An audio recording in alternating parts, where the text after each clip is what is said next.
नायब तहसीलदार की पोस्ट के लिए यानी कि जो परीक्षा होगी उसमें उर्दू को अब मैंडेटरी कर दिया गया है और जब से ऐसा आदेश जारी हुआ है तब से इस पर खूब बवाल भी है। जहां पर एस्पिरेंट्स जो हैं वो इसको लेकर पहले ही नाराजगी व्यक्त कर चुके हैं, तो दूसरी तरफ अब ये मुद्दा राजनीतिक भी बन गया है। आपको बता दें कि पहले बीजेपी की तरफ से जो लीडर ऑफ अपोजिशन है सुनील शर्मा, उन्होंने भी एक लेटर जो है वो एलजी को लिखा था। उसके बाद उन्होंने और साथ ही साथ यहाँ पर स्टेट प्रेसिडेंट है बीजेपी के सत शर्मा, उन्होंने एलजी से मुलाकात भी की और इस आदेश को तुरंत रद्द करने के लिए बात भी की, क्योंकि बार-बार ये कहा जा रहा है कि इससे जम्मू संभाग के जो एस्पिरेंट्स होंगे, जो छात्र होंगे, उन्हें काफ़ी ज़्यादा नुकसान होगा, क्योंकि आपको बता दें कि जम्मू संभाग में ज़्यादातर छात्र जो हैं वो उर्दू नहीं पढ़ते हैं। लेकिन अगर इस पोस्ट के लिए मैंडेटरी होगा उर्दू, तो कहीं न कहीं जम्मू के जो संभाग होगा उसके बच्चों को जो यहाँ पर परीक्षा देना चाहते हैं उनके लिए बेहद मुश्किल हो जाएगा। और आपको बता दें कि इसी को लेकर जो आप इस समय शॉर्ट्स देख रहे हैं, ये विजुअल्स देख रहे हैं, ये बीजेपी युवा मोर्चा के हैं, जिनकी तरफ से आज जम्मू यूनिवर्सिटी से एक मार्च निकाला गया है इसी विरोध में कि आखिरकार ऐसा क्यों किया गया है, इसे वापस आदेश को रद्द करने की मांग भी की जा रही है। और आपको बता दें ये मार्च जम्मू यूनिवर्सिटी से शुरू हुआ और अलग-अलग इलाकों से होते हुए ये डिप्कॉम ऑफिस इनको पहुंचना था। और आपको फिर बता दें कि फिलहाल ये राजनीतिक मुद्दा भी बना हुआ है और दूसरी तरफ एस्पिरेंट्स भी लगातार इसको लेकर विरोध कर रहे हैं।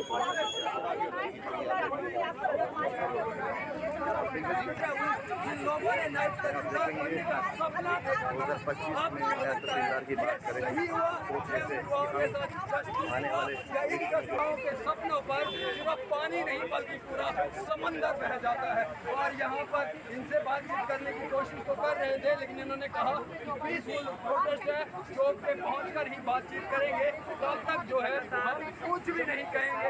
लेकिन हम तमाम लोग जरूर शेयर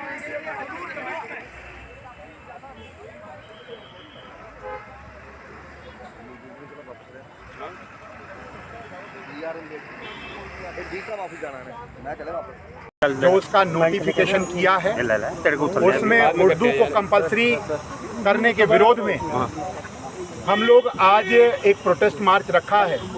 जो प्रोटेस्ट मार्च साइलेंट मार्च रहेगा। उमर अब्दुल्ला सरकार ने वादे बहुत बड़े बड़े किए थे और जब नायब तहसीलदार की भर्ती के लिए नोटिफाई किया गया 9 जून को, उसके अंदर उनके वादों का भांडा फोड़ हो चुका है। उनकी मंशा जग जाहिर हो चुकी है कि वो एक पूरे खित्ते के खिलाफ हैं, लगभग 60 से 70 आबादी के खिलाफ हैं। उनको सिर्फ तुष्टीकरण और अपीजमेंट करनी है एक ग्रुप की, ये उनकी मंशा सामने दिखाई देती है, दिखाई पड़ती है इस नोटिफिकेशन के माध्यम से। नायब तहसीलदार की भर्ती के लिए जो उर्दू कंपोनेंट कंपलसरी और 50 नंबर का जो पेपर है, उसके विरोध में हमने पहले दिन से ये बात रखी है। पहले दिन हमने प्रदर्शन किया, उसके बाद 2 दिन से हम सिग्नेचर कैंपेन चला रहे थे।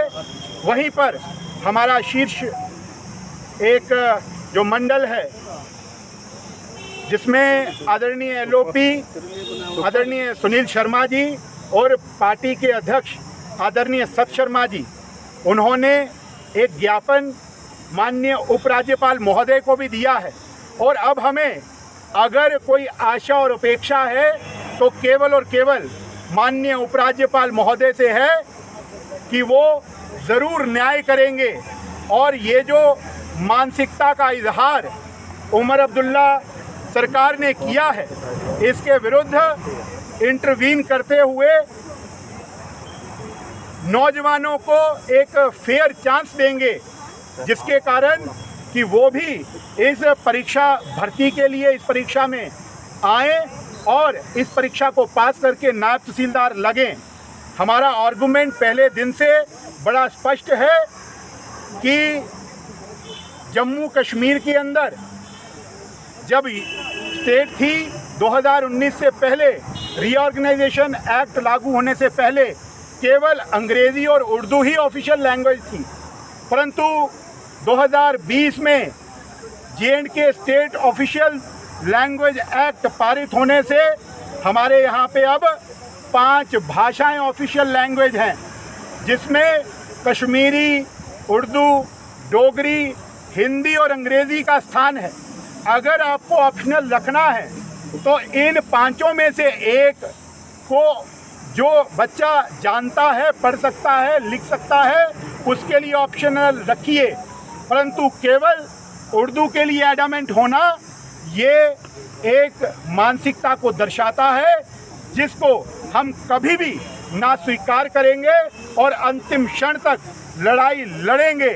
और इस प्रोटेस्ट को, इस डिमॉन्स्ट्रेशन को हम इसी प्रकार जारी रखेंगे, क्योंकि नौजवानों के साथ, युवाओं के साथ भ्रष्टाचार और भेदभाव हम नहीं होने देंगे। ये हमारी कमिटमेंट है और अपनी कमिटमेंट को हम अंतिम क्षण तक पूर्णतया उस पर काम करते हुए उसके लिए लड़ेंगे और उमर सरकार को झुकने पर मजबूर कर देंगे।